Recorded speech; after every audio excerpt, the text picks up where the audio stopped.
హరే కృష్ణ. మనిషి చనిపోయిన తర్వాత ఏమవుతుందో మీకు తెలుసా? మరణం తర్వాత అంతమవుతామా లేక మరొక జీవితానికి ప్రయాణిస్తామా? ఈ ప్రశ్న ప్రతి ఒక్కరికి ఎప్పటికైనా తలెత్తుతుంది. ఈరోజు మనం భగవద్గీత ఆధారంగా ఈ గొప్ప రహస్యం గురించి తెలుసుకుందాము. మనము ఈ శరీరం కాదు, మనలో ఉన్న ఆత్మ శాశ్వతమైనది. భగవద్గీత 2వ అధ్యాయంలో శ్రీకృష్ణ భగవానుడు 20వ శ్లోకంలో ఈ విధంగా చెబుతున్నారు. న జాయతే మ్రియతే వా కదాచిత్ నాయం భూత్వా భవితా వా న భూయః అజో నిత్యః శాశ్వతోయం పురాణో న హన్యతే హన్యమానే శరీరే. అంటే ఆత్మకు ఎన్నడూ జన్మగాని మృతిగాని లేదు. అది జన్మింపలేదు, జన్మింపబోదు, జన్మింపదు కూడా. అది జన్మరహితమైనది, నిత్యమైనది, శాశ్వతమైనది, పురాతనమైనది. దేహం చెంపబడినా అది చెంపబడదు. జీవులు చనిపోతే ఆ ఆత్మ ఈ శరీరం వదిలి తన కర్మల ఆధారంగా మరొక శరీరాన్ని ఎంచుకుంటుంది. మనం తెలుసుకోవలసిన విషయం ఏమిటంటే, మరణం అంటే శరీరం మారడం మాత్రమే. భగవద్గీత 2వ అధ్యాయం 22వ శ్లోకంలో శ్రీకృష్ణ భగవానుడు ఈ విధంగా చెబుతున్నారు. వాసాంసి జీర్ణాని యథా విహాయ నవాని గృహ్ణాతి నరోపరాని తథా శరీరాని విహాయ జీర్ణాన్య అన్యాని సంయాతి నవాని దేహి. మనిషి పాత వస్త్రాలను విడిచి కొత్త వస్త్రాలను ధరించినట్లుగా ఆత్మ ముసలిరివి పనికిరానివి అయిన దేహాలను విడిచి కొత్త భౌతిక దేహాలను స్వీకరిస్తుంది. ఈ శరీర మార్పు, దీనినే మరణం అంటున్నాము. అయితే మరణ సమయంలో మన భావన చాలా ముఖ్యం.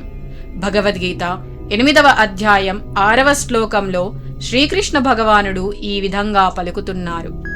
యం యం వాపి స్మరన్ భావం త్యజంత్ అంతే కలేవరం తం తమేవైతి కౌంతేయ సదా తద్భావ భావితః.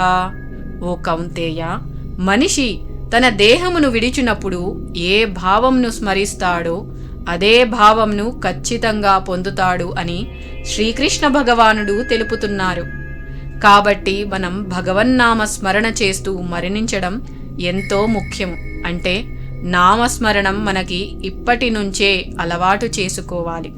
చివరిగా మోక్షం పొందే మార్గం అంటే పునర్జన్మ లేకుండా ఉండటం. భగవద్గీత 8వ అధ్యాయంలో 5వ శ్లోకంలో ఈ విధంగా చెబుతున్నారు. అంతకాలే చ మామేవ స్మరన్ ముక్త్వా కలేవరం యప్రయాతి సమద్భావం యాతి నాస్తత్ర సంశయః. జీవితం చివరిలో కేవలం నన్నే స్మరిస్తూ తన దేహమును విడిచిన వారెవరైనా అతి త్వరగా నా భావాన్ని పొందుతారు. ఇందులో ఎటువంటి సందేహం లేదు. అంటే వాళ్ళు మోక్షాన్ని పొందుతారు. ఉదాహరణకి శ్రీమద్భాగవతంలో అజామిలుడు మొదట మంచి బ్రాహ్మణుడు, కానీ పాపకార్యాలకు అలవాటు పడి దుర్మార్గుడుగా మారిపోయారు. తన కొడుక్కి నారాయణ అని పేరు పెట్టాడు.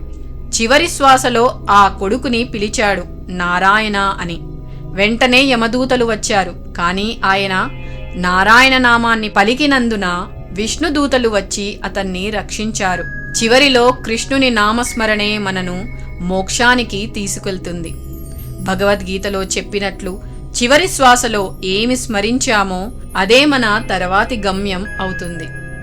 ఈ వీడియోలో మనం తెలుసుకోవాల్సింది ఏమిటంటే, మరణం అనేది అంతిమం కాదు, అది మార్పు మాత్రమే. మనం శరీరం కాదు, ఆత్మలు. మరణ సమయంలో మన భావన, మన కర్మల ఆధారంగా తదుపరి జన్మ నిర్ణయం అవుతుంది.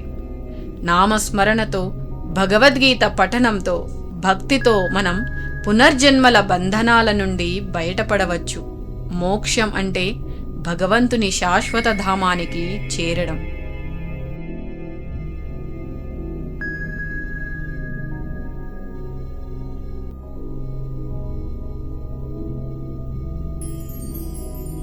ఇవన్నీ కూడా భగవద్గీతలో ఉన్న విషయాలే. అందుకే మనం అందరం కూడా భగవద్గీతను చదువుదాము. హరే కృష్ణ.